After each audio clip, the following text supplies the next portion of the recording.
Welcome back to my channel beauty by Nivedita. আমি নিবেদিতা বর্মন। কালকের এপিসোডে আমরা জেনেছিলাম স্কিন টাইপ কত প্রকার এবং নিজের স্কিন টাইপ কীভাবে চিনব। আজকের এপিসোডে আমরা জানব মেকআপ করার আগে আমাদের স্কিনকে প্রপারলি প্রিপেয়ার কেন করতে হয় এবং এর একটি বেসিক স্টেপ সম্পর্কে আমরা আজকে জানব। তো চলো ভিডিওটা শুরু করা যাক। সহজ এক্সাম্পল দিই। ধরো আমরা একটা দেওয়ালে সরাসরি রং করলাম। আমরা যদি দেওয়ালটিকে ভালোভাবে পরিষ্কার না করি বা প্রপারলি প্রিপেয়ার না করে আমরা সরাসরি রং করি, তাহলে তোমরা দেখবে যে রংটা দেওয়ালে ভালোভাবে বসছে না বা কিছুদিন পরে দেওয়াল থেকে রংটা উঠে যাচ্ছে।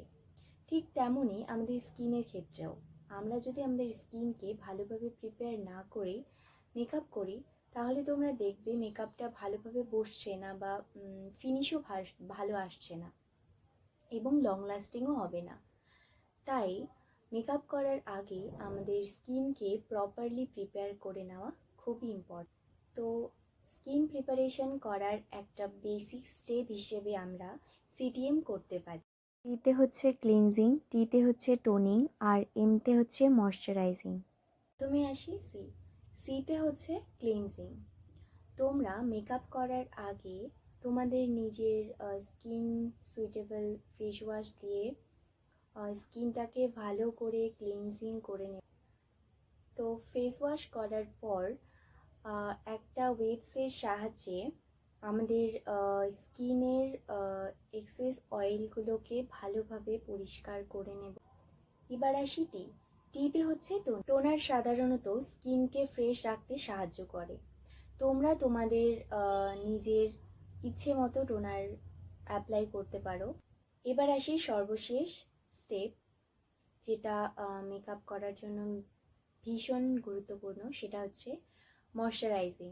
ময়শ্চারাইজিং সাধারণত স্কিনের হাইড্রেশন ধরে রাখতে সাহায্য করে। তোমাদের স্কিন টাইপ অনুযায়ী ময়শ্চারাইজার চুজ করবে। যেমন অয়েলি স্কিনের জন্য পন্ডস সুপারলাইট জেল ময়শ্চারাইজার, এটা অয়েলি স্কিনের জন্য খুবই। দেন আসি ড্রাই স্কিনের ক্ষেত্রে সবচেয়ে সুইটেবল ময়শ্চারাইজার হচ্ছে সেটাফিল ময়শ্চারাইজার ক্রিম।